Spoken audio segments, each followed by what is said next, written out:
Dr. Shiva, are you there? Can you hear me?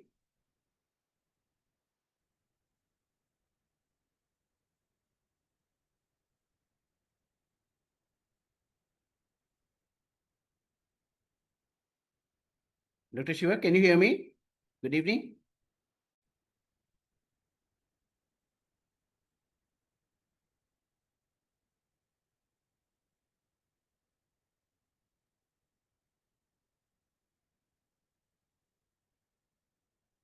Dr. Shiva, can you hear me?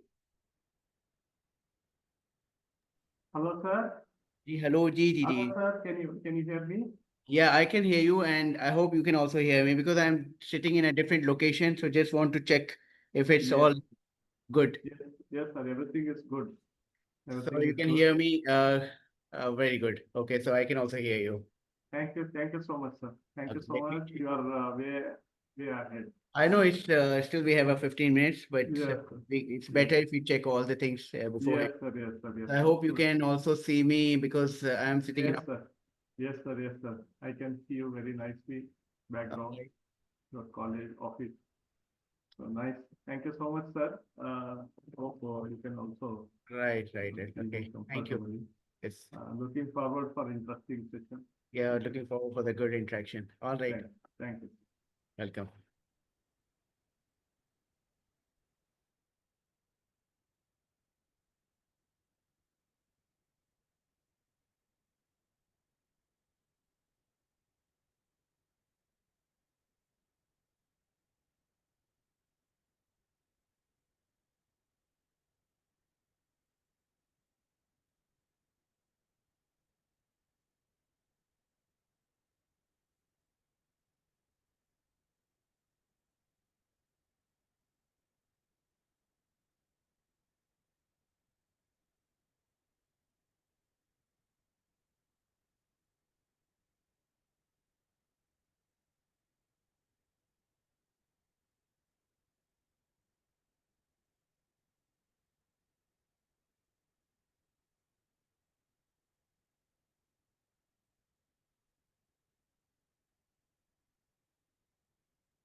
Good evening, everyone.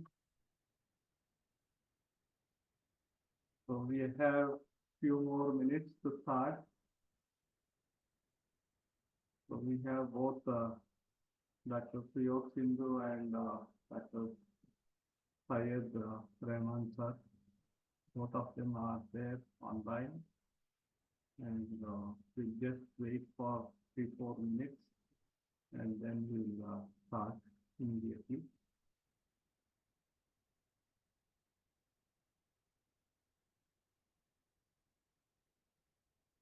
Nice to see already 35 people already online. And I can see that, our program received overwhelming response. More than 180 people registered, and hope that all 100 seats are occupied, and additional people can view YouTube channel. I have given the link also in the WhatsApp group.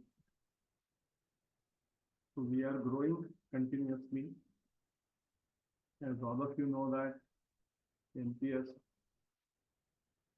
is a registered society, and you have already witnessed the video, the milestone video. I just played just to save time and also engage all of you. Hope all of you enjoyed looking at the growth of our society. And our society is gaining a lot of recognition throughout the country, and more than 160 participants, 160 life members already registered with our society. And we have a website, www.mpsmdpharmac.org.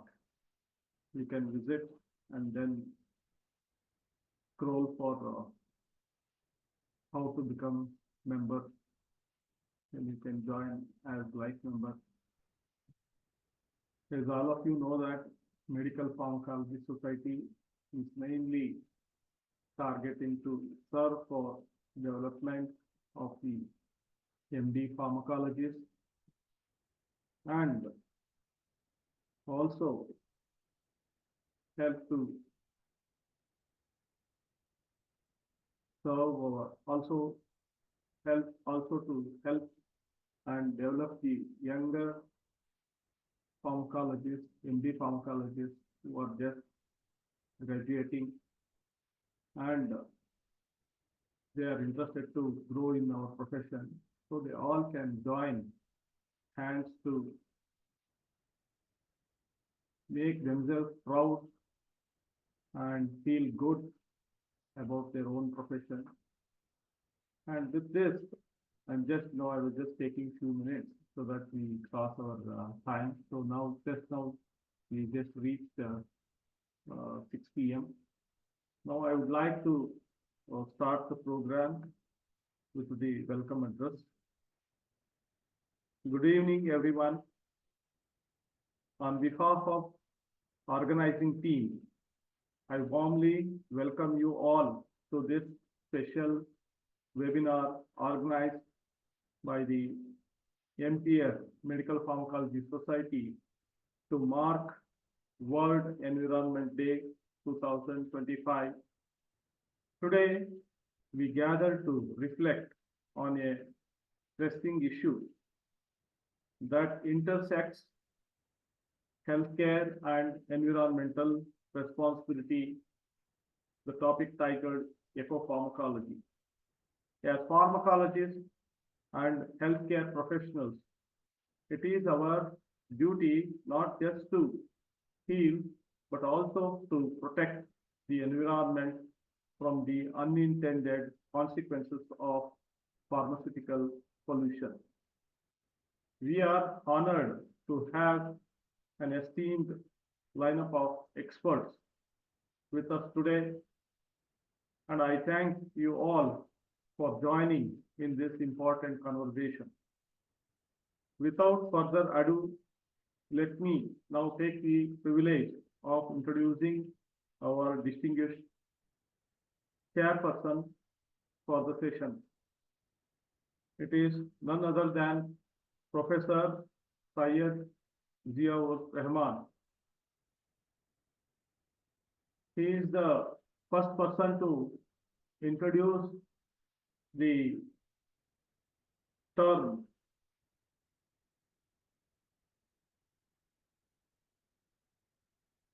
environmental pharmacology.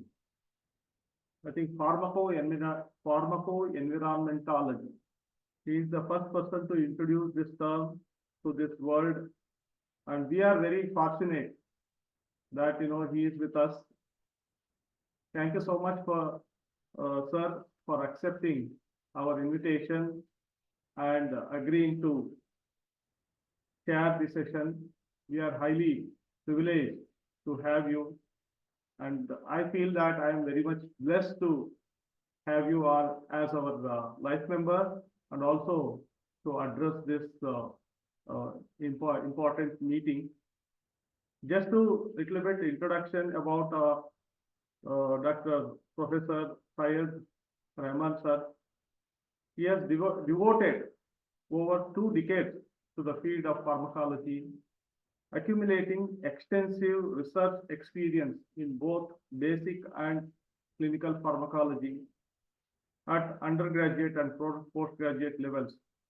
As a distinguished scholar, he has to his credit 7 published books, 17 chapters, and over 200 research papers, case reports, and communications featured in national and international journals.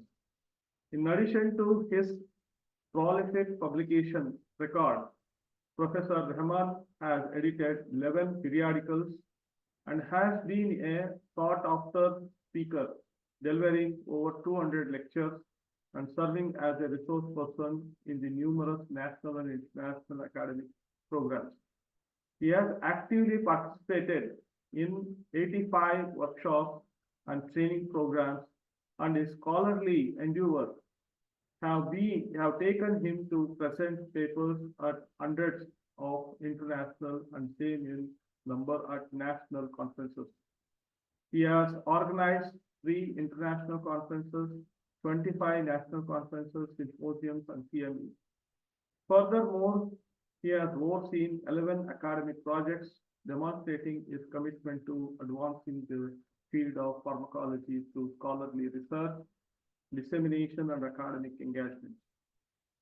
He earned his matriculation in 1987 from Minto Circle School, graduation MBBS in 1995, and post-graduation MD in 2000 from Jawaharlal Nehru Medical College, Aligarh Muslim University, Aligarh. His doctoral research conducted at the School of Medicine, Western Sydney University, Australia, focused on the health, medication, and lifestyle factors impacting self-rating memory as part of Sex Institute 45 and up study project. Contribution in pharmacovigilance. In the realm of pharmacovigilance, he has been instrumental in reporting several cases of adverse drug reactions from the first time. Beyond traditional pharmacovigilance, he has also ventured into phytovigilance and material vigilance and introduced the concept of environmental pharmacovigilance. He coined the term pharmaco-environmentology to describe the study of therapeutic drugs and their impact on the environment. Actively engaged in the Society of Pharmacovigilance India, SOPI, he initiated the publication of Journal of Pharmacovigilance and Drug Safety in 2003 and organized significant conferences such as SOPI Conference of 2014 and SOPICon 2024 at JNMC AMU, Aligarh Muslim University. Presently, he serves as the National Secretary of the Society. Furthermore, his involvement extends to international platforms as evidenced by its participation in the local organizing committees of the International Society of Pharmacovigilance 2016 conference held in Agra. As an active member of ISOP, he contributes to special interest groups SIGs focusing on ecopharmacovigilance and herbal and traditional medicine. His efforts have also led to the establishment of AMC TVPI and MDMC MVPI at JNMC AMU Aligarh. In 2024, MDMC MVPI was upgraded to the Regional Training Center under MVPI, Government of India. So, with so much of achievements, you are with us, and we are really privileged, sir. Thank you so much for accepting to be with us and chair the session. May I request you, sir, to take over the stage and help us to progress with today's program. Thank you so much, sir. Thank you so much, Dr. Shivamurthy, for introducing me and giving me an opportunity to chair this important lecture on ecopharmacology, which is also close to my heart. And I would really love to hear the lecture by Dr. Suyog Sindhu. So it's my privilege, before we ask her for her important lecture on ecopharmacology, it's my honor to introduce the speaker today. Dr. Suyog, I met her when I went to her institute at the KGMC. So she's associate professor there in the Department of Pharmacology and Therapeutics, obviously the King George Medical University, very prestigious university, one of the prestigious university in India.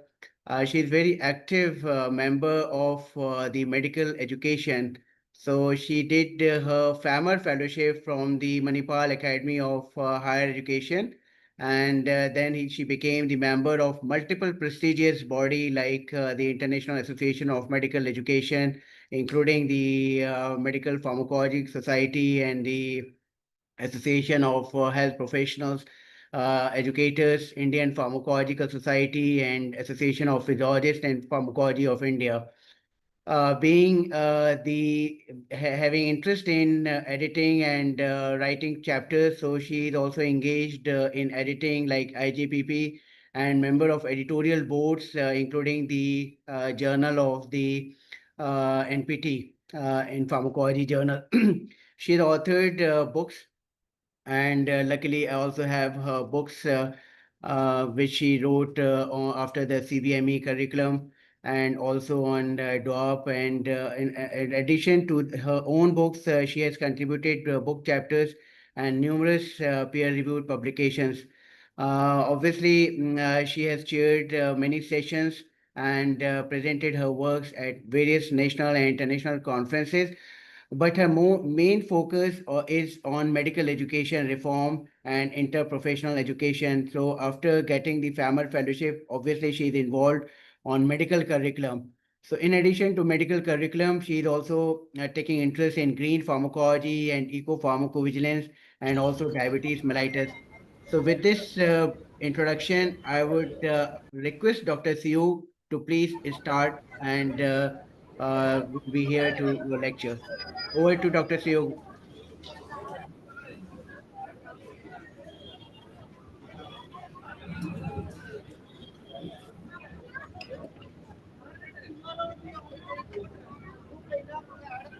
A warm namaskar to one and all. Humbled by your kind words, sir. It's an honor to have you as a chairperson. You are the person who had a vision for this topic years ago, and no one even thought of this ecopharmacology. So, without further formalities, I'll start the webinar. And sir, following your vision, I'm presenting this webinar. So, wherever you find relevant, please do check me and guide me further. So, starting with the topic, in this webinar, we'll try to understand and how to mitigate the environmental impact of pharmaceuticals. The webinar flow has been designed by me. First, we'll have introduction, followed by scientific insights. Take the laser. Yes.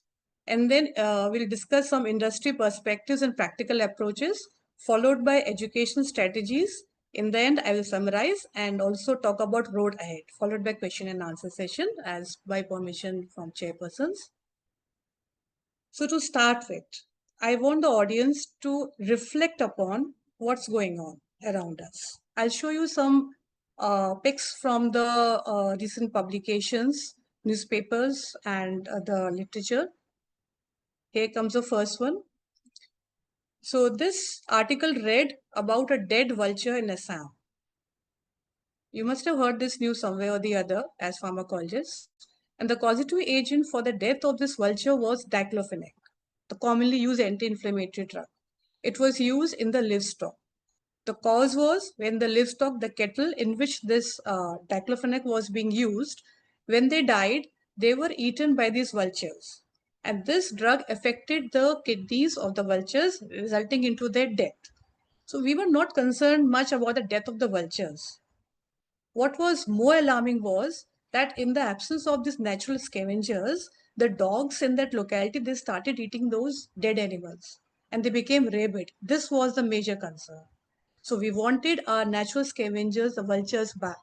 And in 2006, this particular drug, diclofenac, has been banned for use in veterinary in the southeastern countries of India, Nepal, and Pakistan. This was the first thing where you have to reflect. Here comes the second one. The news reads, meth addict fish, agro starlings, caffeinated minnows, animals radically changed by human drugs. Addiction, anxiety, and sex reversal have been reported in species by researchers as a range of substances which contaminate the ecosystems. Next comes, it reads, collapse of a fish population after exposure to synthetic estrogen. The psychoactive pollutant fluoxetine compromises anti-predator behavior in fish. Ecological and human health risk assessment of pharmaceutical compounds in the Sirsa River of Indian Himalayas. This particular river was found to be high in ciprofloxacin, norfloxacin, cetirizine, and citalopram oxalate, and many other drugs. These drugs are acting on the natural algae present in the river water, and they are causing the bloom of harmful algae. So this is the concern. Another post from a newspaper, New York Post, which reads, salmon are swimming faster due to the painkillers dumped into the rivers. Another study, another publication, rivers you think are pristine are not. How drug pollution flooded the UK's waterways and put human health at risk. Antibiotic levels tested higher than those thought to promote antimicrobial resistance, where bacteria develop resistance to life-saving medicines. The newspaper read that if the kids played in here or animals drank it, it's possible that they could consume bacteria that have acquired resistance. The river Thames is having high content of cocaine. So isn't it the red flag? So just reflect. As pharmacologists, maybe industry or as academicians, we all are facing this menace of pharmaceutical pollution and we need to fight it. So this all evidence that the pharmaceutics are endangering our environment. All this study is covered by ecopharmacology. This topic. So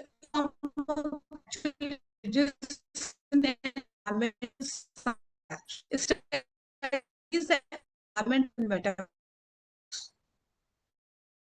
How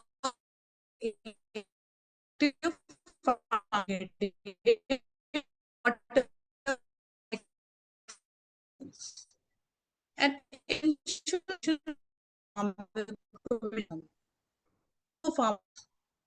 terms of one is pharmacology, both related though different. Let's see how. Ecopharmacology is the systematic monitoring of adverse effects of pharmaceuticals on the environment. It encompasses the detection, assessment, understanding, and prevention of adverse effects or any other drug-related problem impacting ecosystems and wildlife. So, how to differentiate the two terms now? So what you can say is ecopharmacology is the branch which generates the evidence how pharmaceutics are damaging the environment. So that scientific generation is ecopharmacology. And the application of this knowledge to prevent harm to the environment is ecopharmacovigilance. Both are interrelated. So moving ahead, let's have a few scientific insights into pharmaceutical pollution. Reports have said that the global pharmaceutical market is experiencing significant growth. Like in 2023, the total global pharmaceutical market was estimated to be around 1.6 trillion US dollars, which was $100 billion more than that in 2022. So this increase in pharmaceutical products is actually affecting our environment by destroying the countless species of animals and plants, resulting in climate changes globally. This is how it occurs. Pharmaceutical production occurs for veterinary use, for human use. After these medicines are metabolized and excreted, they come to the environment. They come to the environment. They reach the fresh waters and the terrestrial ecosystems, and back to the humans.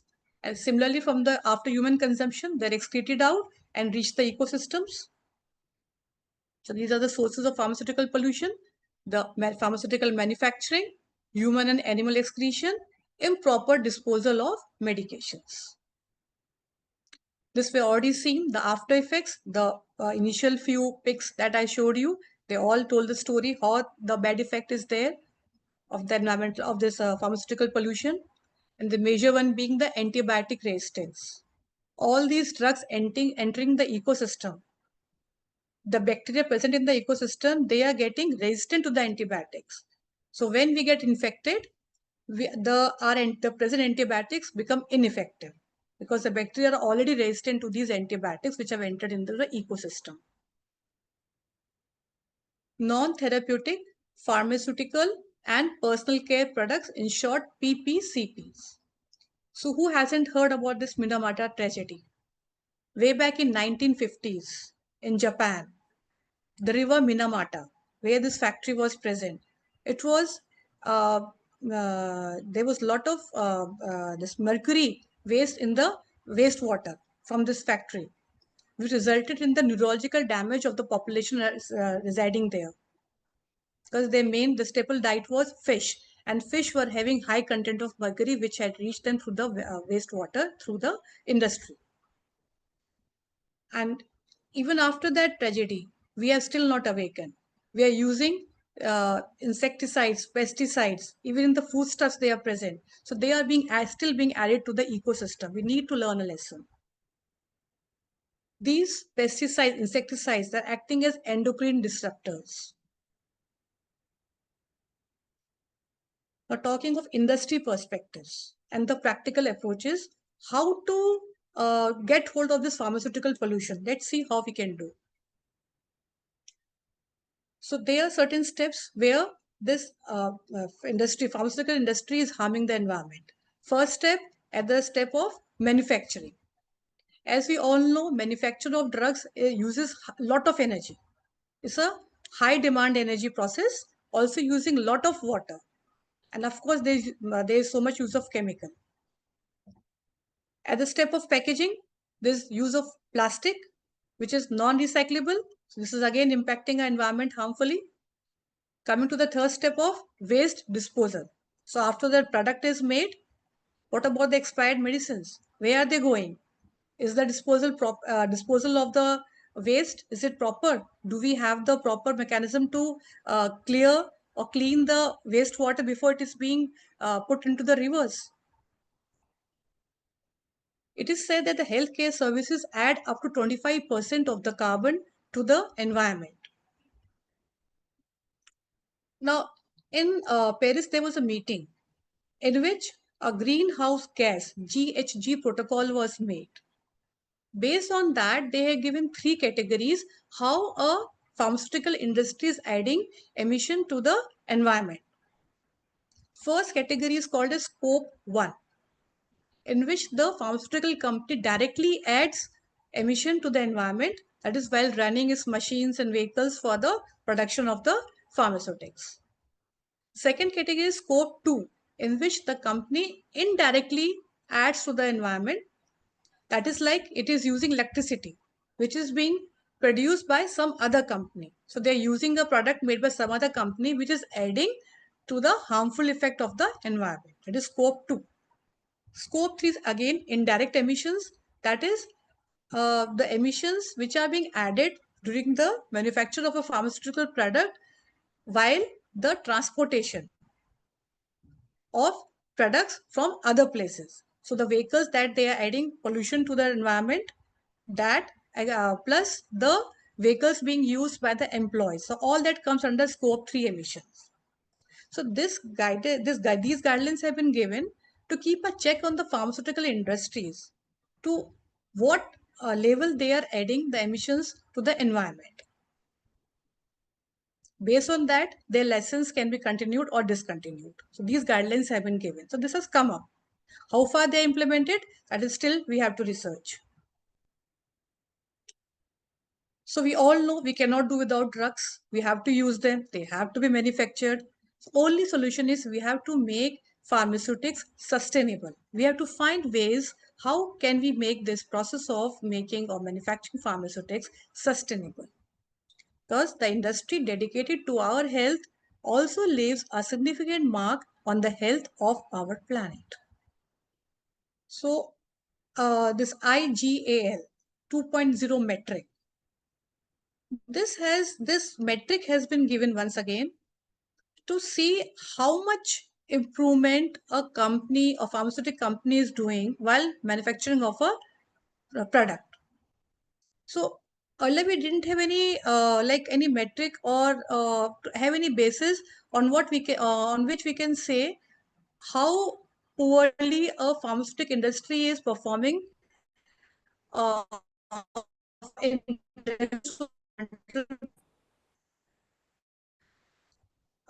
IGAL 2.0 stands for Innovation Green Aspiration Level, IGAL 2.0. So it is like this. Here it has it checks the performance of the company. It has a this RPG standing for Relative Process Greenness. So it records the RPG of a company, which gives the performance, how well the industry is performing in reference to the environmental pollution. It also tells the status, that is the goals, what is the goal of the industry. It takes into account what goal they have set, how much waste they will produce. They take into account the waste produced by the industry. Also, they take into account the innovation. What innovations the company has made to reduce the harmful impact on the environment. So taking all these factors into consideration, the IGAS score is calculated. And based on that, once again, the companies can be given license whether they can continue with the pharmaceutics or they have to improve upon that. The companies have certain opportunities to make their pharmaceutical practices sustainable. Like number one, they can use more energy efficient ways, like using renewable energies, simplifying the processes, use of less water, less chemicals. Manufacturing can be done applying green chemistry principles, which is the same, that is using the environmental friendly chemicals, use of less fresh water and use of less energy. Water stewardship, use of less fresh water, as we are now having reduced quantities of fresh water available with us. So we have to definitely decrease the use of fresh water now. Decrease the wastewater. If possible, try to recycle the water and improving the disposal of the waste. Waste has to be managed, decrease production, of course, if possible. If not, circular economy principles, which means that from the waste produced, we can try to recover certain materials which can be reused or recycled. Then, of course, improving the disposal. Supply chains, like we said earlier in scope 3, during transportation, lot of emission is there, which is being added to environment. So the suppliers can be collaborated with to foster sustainable principles. While packaging, recyclable or biodegradable materials can be used for packaging of the pharmaceutical products. the waste hierarchy approach that should be followed to make the process sustainable is, first we should try to prevent the waste, of course. If not possible, at least try to reduce the waste produced. If not even that, at least try to recycle or recover something which can be reusable. And as a last resort, only as a last resort, we have to go with the waste disposal. Let's see what is going on around the world. European Commission. Okay. So they have made it a sort of law now. They have made a strategic approach to pharmaceuticals in the environment. And this law says that firstly, they will increase the awareness and promote prudent use of pharmaceuticals, support development of pharmaceuticals intrinsically less harmful for environment, and promote greener manufacturing. What they have introduced is environmental risk assessment, ERA. Now, this criteria is that all the pharmaceutical industries, they have to produce ERA levels. That is how much risk they are putting to the environment during their process of pharmaceutical production. This ERA, if it passes their threshold values, only then the pharmaceutical industry is given the license to produce their product, else it will not be. So this is a law made by European Commission for European countries. So this was what came out from the European Medicines Agency, EMA. It was given, and this law was supposed to come into effect on 1st September 2024. So after that, I tried to follow on the internet. Nothing has been mentioned. What is the status, whether it has been implemented or not. But yes, definitely it's a good idea if it is implemented. So what is environmental risk assessment guideline? It says that ERA is required for a product containing one or more active substances, like I told you already. All pharmacologically active substances in the product need to undergo ERA. For fixed combination products, the ERA is performed separately for each active substance within the product. Coming to our own country, status in India, sadly, we don't have any definite guidelines like ERA or anything like that. But yes, some initiatives have been taken. The National Green Tribunal has come up and it is also working. So last year there was an article in Times of India stating that a pharmaceutical unit in Haryana, it was imposed a fine of 5 crore rupees. The reason being the area, the land around this industry had become barren. So they were imposed a fine of 5 crore. Although this penalty is not very big for for a pharmaceutical company, but yes, something is started in India as well. But to be optimistic, we have some examples of impactful initiatives taken by the pharmaceutical industries, like Tata ELXI and in Mumbai. They started the use of biodegradable products for packaging and prevent the use of plastic. Then Merck company at their Mumbai facility, they also started using sustainable packaging. AstraZeneca, they have started their Ambition Zero Carbon project. So in that, what they have done is AstraZeneca is a company which is known for making meter dose inhalers. And these inhalers, hydrofluorocarbons, HFCs, were used as propellants. And these propellants have been found to cause a lot of global warming. The HFCs are greenhouse gases. So now this company is working to replace HFCs with a new compound, which is HFO1234Z. This is a chemical name.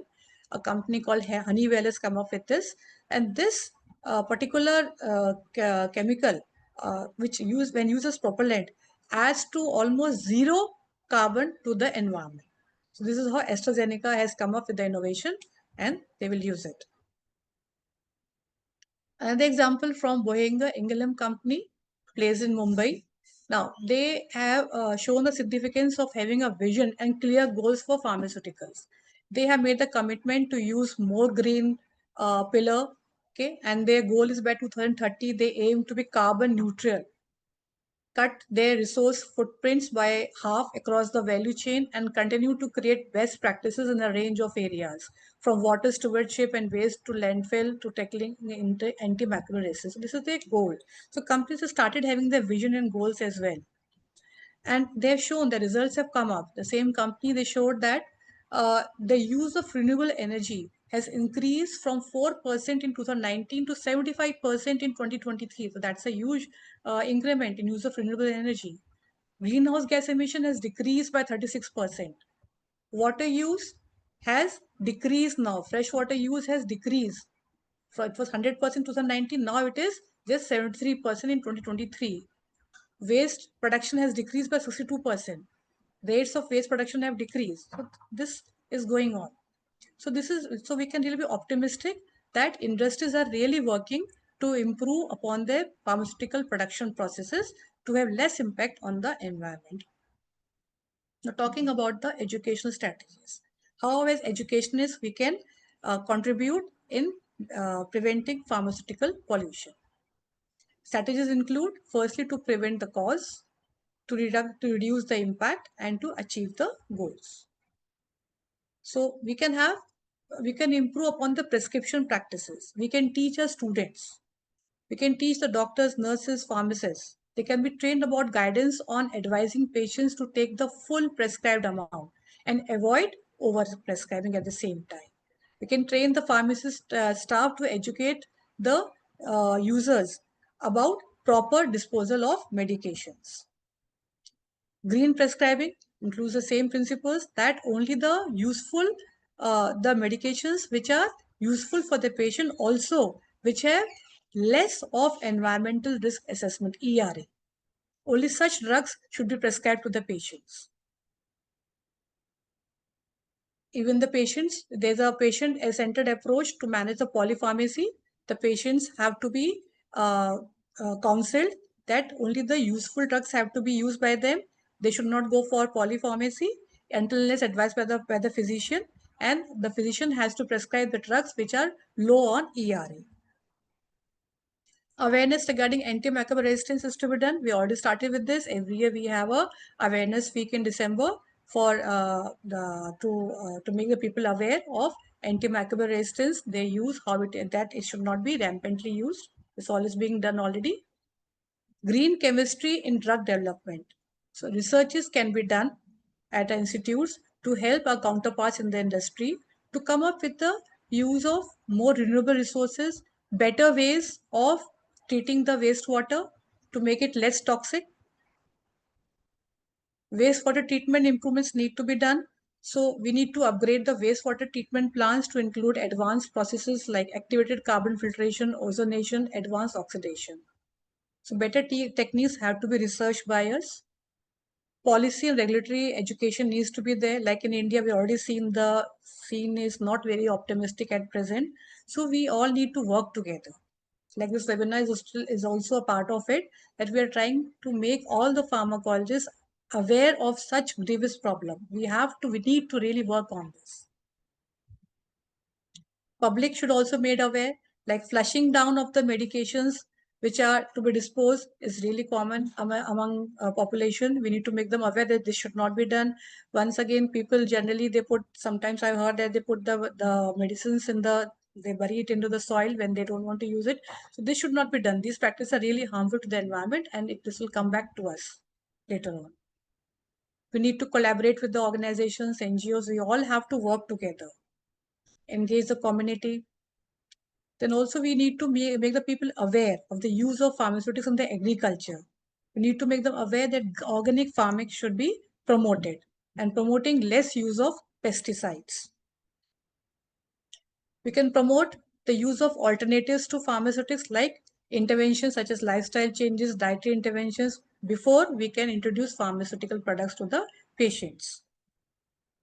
Social media awareness can be taken up. Via media, we can make the people aware regarding this menace. Mobile apps can be made. So this is again a open area for those who are interested.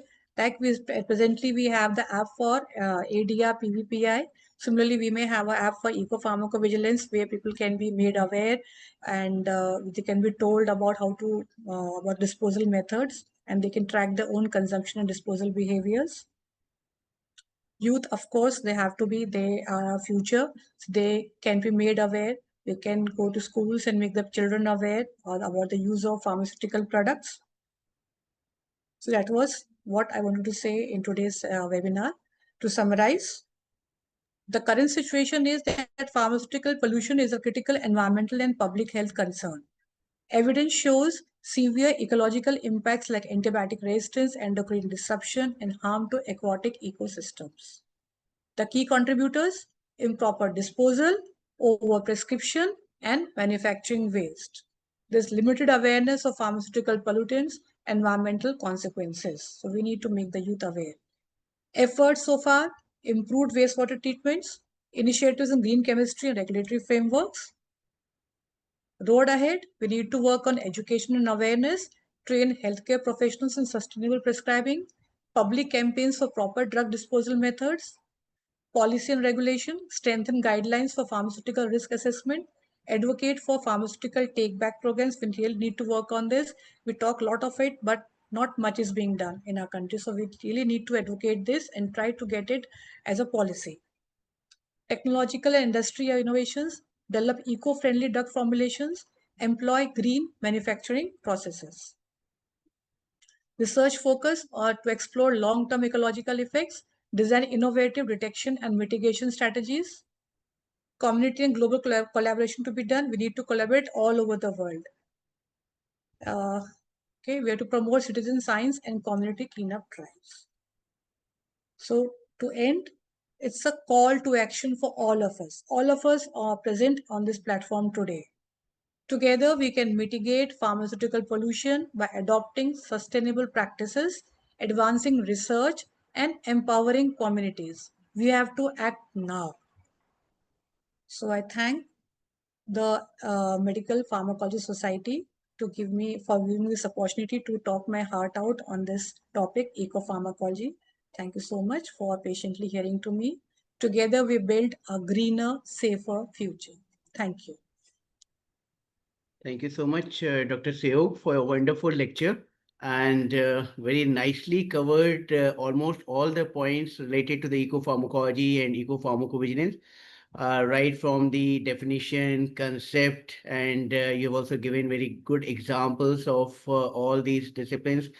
And you mentioned about the regulatory role, especially in the environmental risk assessment. And like you've given so many examples, not only the therapeutic drugs, but non-therapeutic drugs like PPCPs, endocrine disruptors. So really felt good to hear your lecture. And I hope some may have some questions. So first we'll take some questions and then we will discuss more. Okay. So if anybody has any question, let me see if there are any question in the chat box. So I don't see any question right now, but yes. Before getting into it, I think Suyog, Dr. Suyog mentioned regarding the EMA guideline. Can you just open, madam? That, Sure, sure.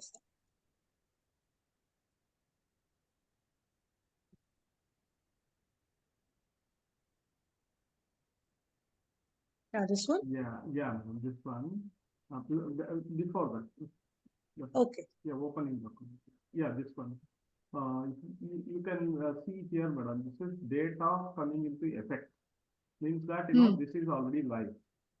Okay, madam. So this is the, you know, like EMA, they just, you know, announce that this is from this date, whatever the guidelines that are mentioned in this document are implemented. So in that way, it's a kind of, you know, generally EMA guidelines are guidelines, but they come under a separate, you know, they have this EMEH, CSCSMP, all these numbers are there. So this is how, you know, they implement. And in that way, from this onwards, you know, from this date onwards, it is already implemented. It means that whatever Should be, the sir. guidelines Actually, that I had first seen this much before September 2024. The same thing was displayed. So, and Yes, after yes. this, what has happened? I mean, it's not being updated on the internet. Probably they have implemented it. It is Probably. implemented, madam. I think the It must be. guidelines means that since we worked in industry, Mm. we believe that whatever it mentions, even the draft guidelines next version comes in, till the Okay. implementation is there, the earlier version will be considered for implementation. Thank you so much for bringing this information like guidelines on environmental risk assessment of medicinal products for human use. I think every pharmaceutical industry who are supposed to export to various European countries and other international countries where these medicines are accepted for marketing. So they will be following this. So I think thank you so much for Yes. bringing this.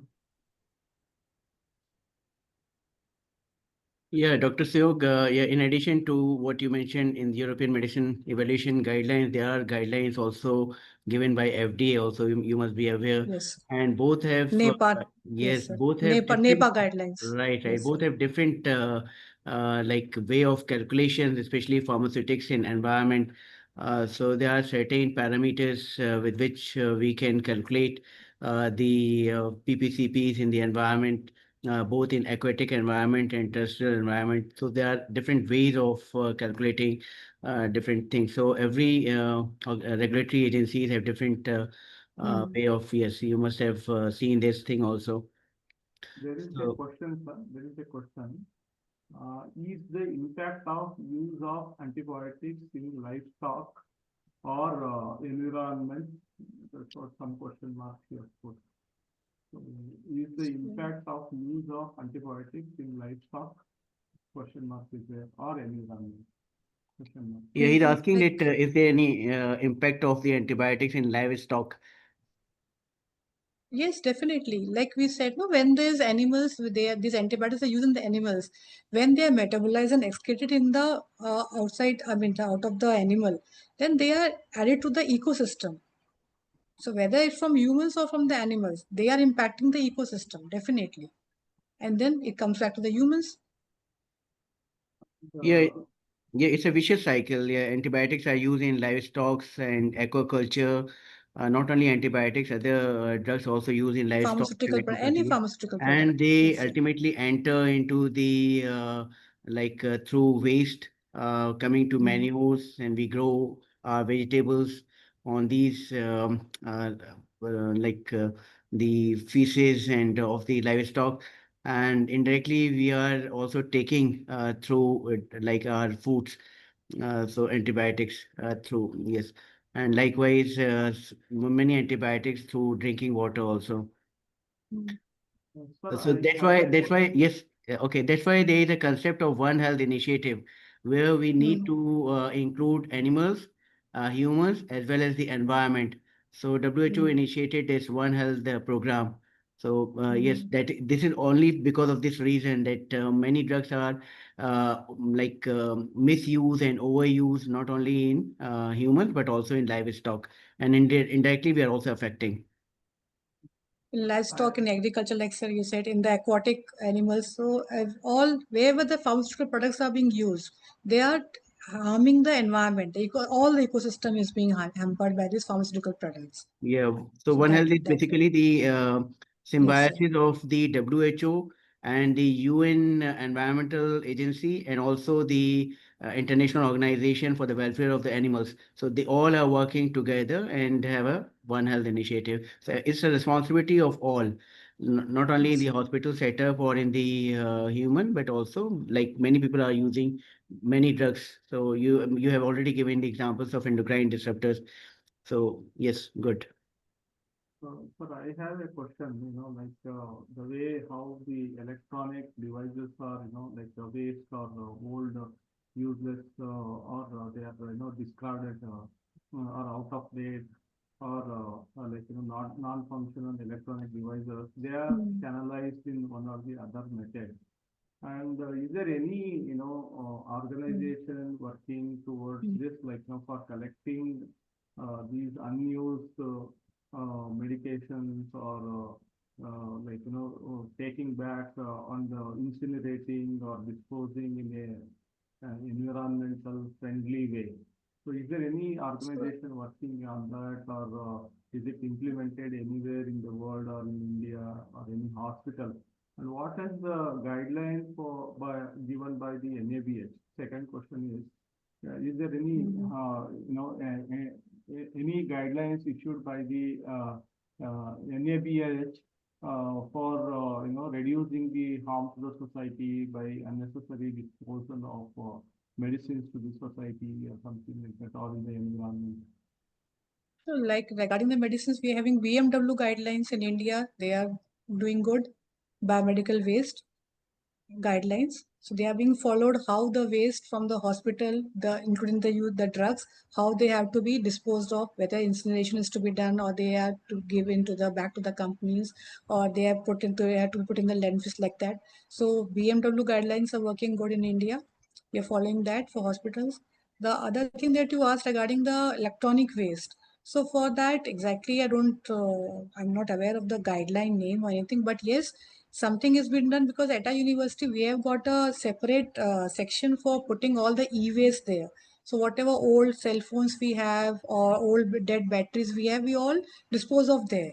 And this waste is taken separately and disposed of separately. Exactly what they're doing, I don't know. I'm not aware of the electronic waste, but yes, something is being done. There are guidelines. I'll research I on that too. mentioned that, like that electronic devices, is there Okay. any, processes already established in the hospitals?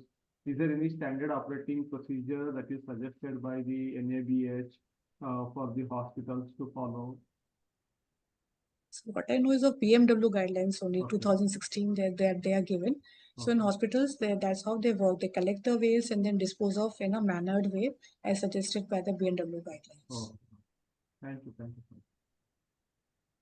And Krishnamurthy D, are there any guidelines on taking back and on disposing expired medicines by the pharmaceutical companies? Are there any guidelines on taking back and disposing expired medicines by the pharmaceutical companies? Great question. There are guidelines. Pharmaceutical companies are supposed to take back the expired or unused medications. So you try to go to the pharmacy wherever you have purchase your medicine from. You're supposed to give them back to them and they will return to pharmaceutical companies. So guidelines are there, but actually in practice, this is not being done in India. So you may try it yourself, go to some pharmacy, try to give them back. But companies actually, because of transportation costs, what I interviewed some pharmacies. I was working on this project. What is being done? So I found this.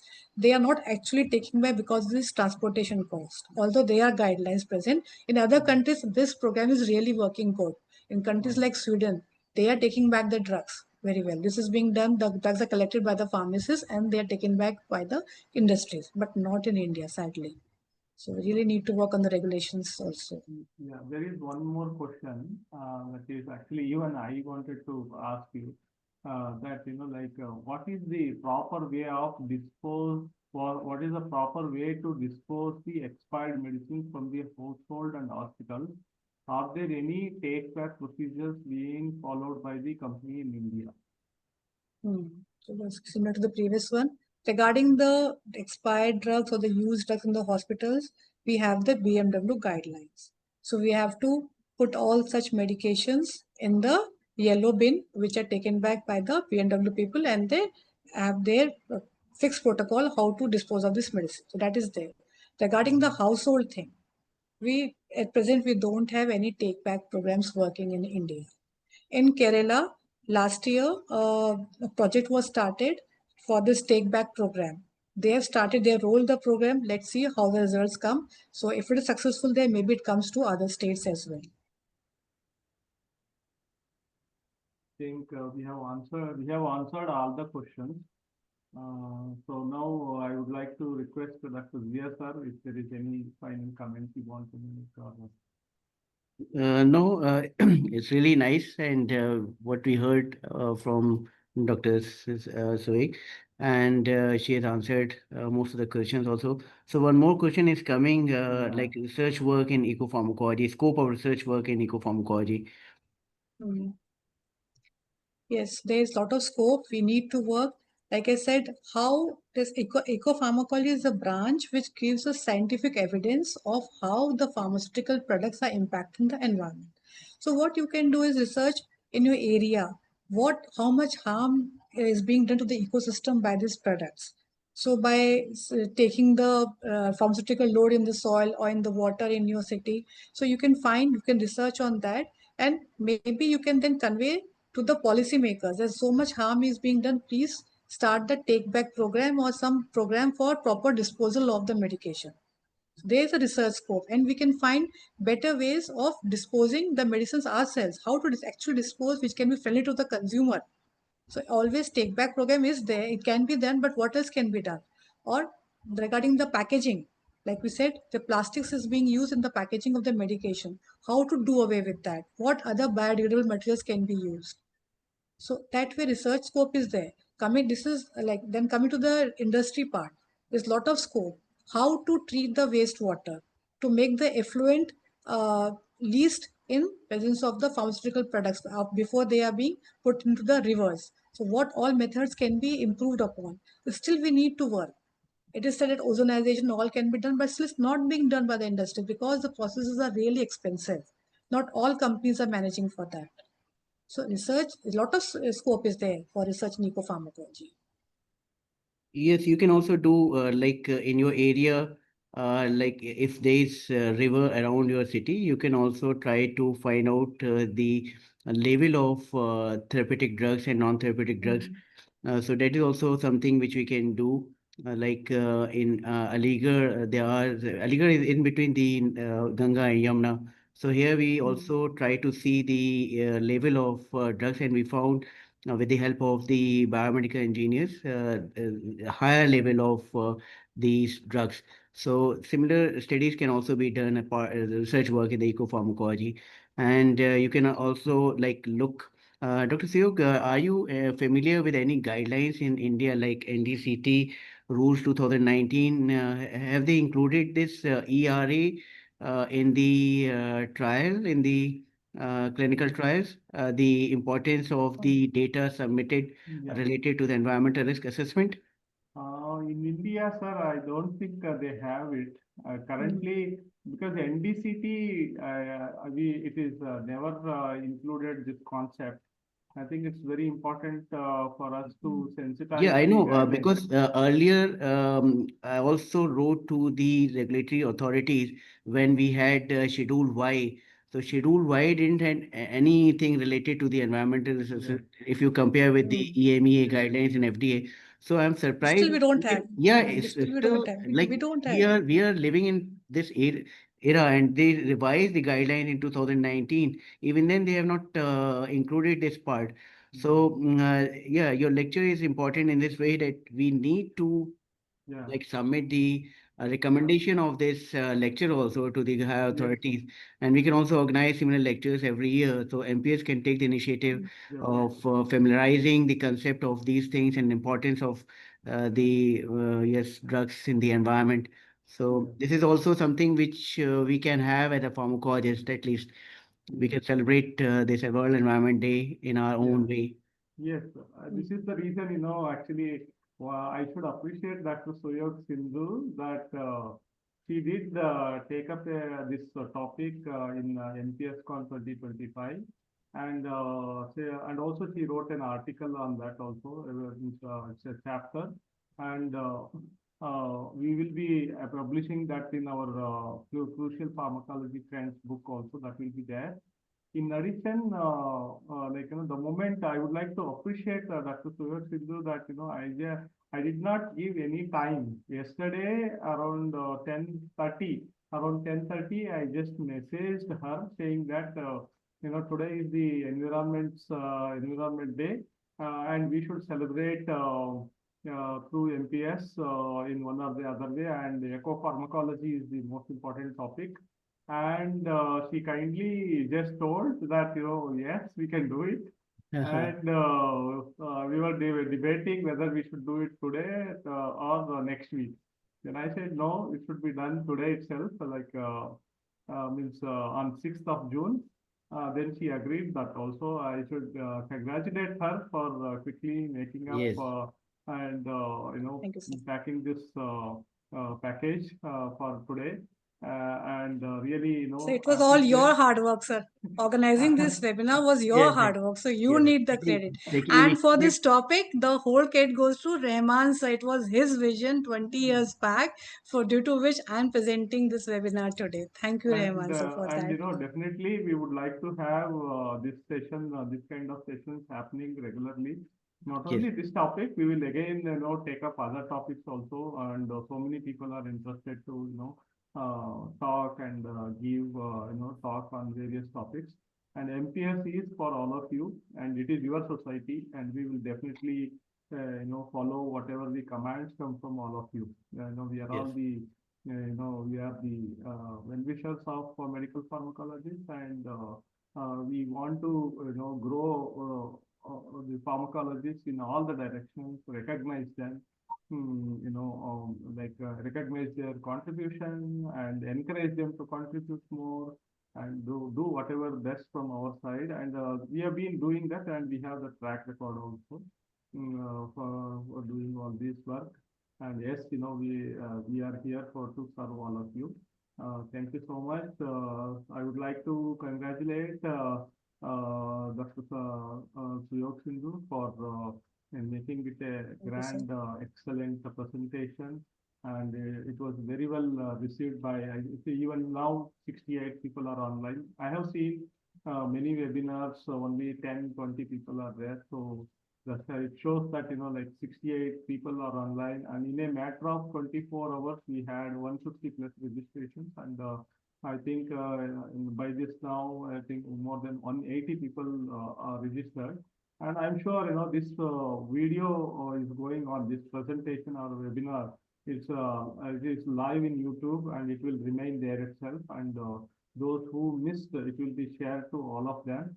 It will be there. It will be posted in the webinars group and all the other groups also. Hope it will reach more people, and the concepts discussed in this.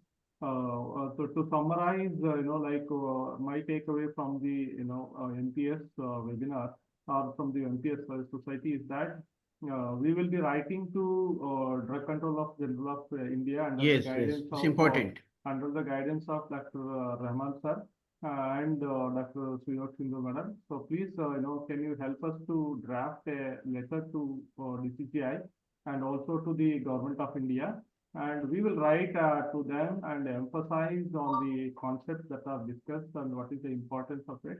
And maybe if you can, since you have already read the various other guidelines, if you can put up some white paper, the concepts, how the other countries are followed and what is required in our country. So if you can put up, maybe around 10-page document to what is going on, what needs to be done, and what is the future of it. Maybe in maybe 3-4 pages. Also, it's fine for us. So some guidelines so that the regulators will look into it with some references. And if we can quickly make it, and then we will definitely submit this document to DCGI and Ministry of Health and Family Welfare and JP Nadda, Mr. JP Nadda and Government of India. So we will be submitting to. I will definitely do that. There is no doubt about it, and we will take it up and we'll propose. And also, all the viewers of this team who are sitting here, all the pharmacologists who have joined, I would like to request all of them to maybe initiate one knowledge KPS study, knowledge, practice, and attitude towards this. At least this will bring the awareness to all their faculty members and the management and the people around them.